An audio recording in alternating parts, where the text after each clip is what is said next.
mga fans ng SB19 or ang 18 ang nagbigay ng kanilang reaksyon or opinion sa naging komento ni Lea Salonga sa video ni SB19 Stel Ahero na kung saan ay tila hindi daw nila maintindihan kung ano po ba ang nais ipahiwatig dito ng dating Miss Saigon.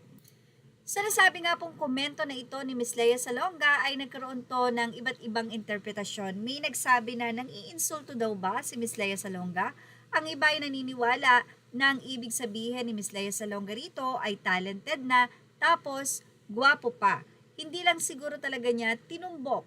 Pero ganun pa man, say ng ilang netizen or ng 18, pwede namang direkta nang sabihin na wow, talented na tapos pogi pa. O kaya naman talented na tapos ganyan ang looks. Doon daw kasi sa sinabing talented tapos ganyan itsura, mukhang questionable pa at meron pa itong question mark.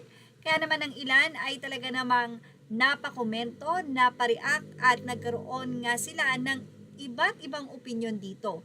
So say ng mga netizen or ibang fans, reading comprehension na lang daw talaga. Nasa bumabasa kung paano niya uunawain ang sinabi ni Miss Lea Salonga na for sure ang ibig niyang sabihin dyan ay talented na tapos ganyan ang itsura. Kitang-kita naman na gwapong-gwapo talaga si Stel sa nasabing video. Say ng isang netizen or komento niya, I think it's a compliment kung ang ginamit niya is pero instead of tapos. Malaki ang chance na insult. Pero I go for a compliment, haha, sana lang dinagdagan kahit isang emoji or word lang like wow. Para di na po kami nahirapan Miss Lea, haha, eme lang po.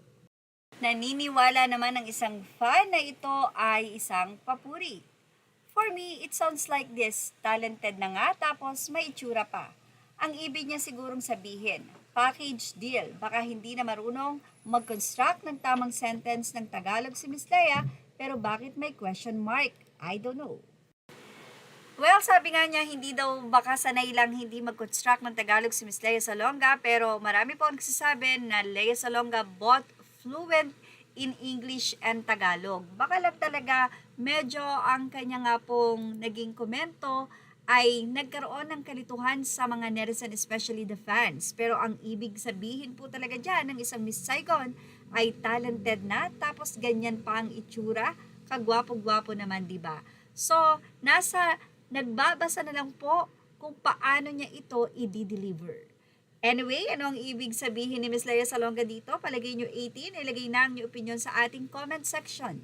Images are all credit to the rightful owners. Please like, share, and subscribe. Thank you for watching.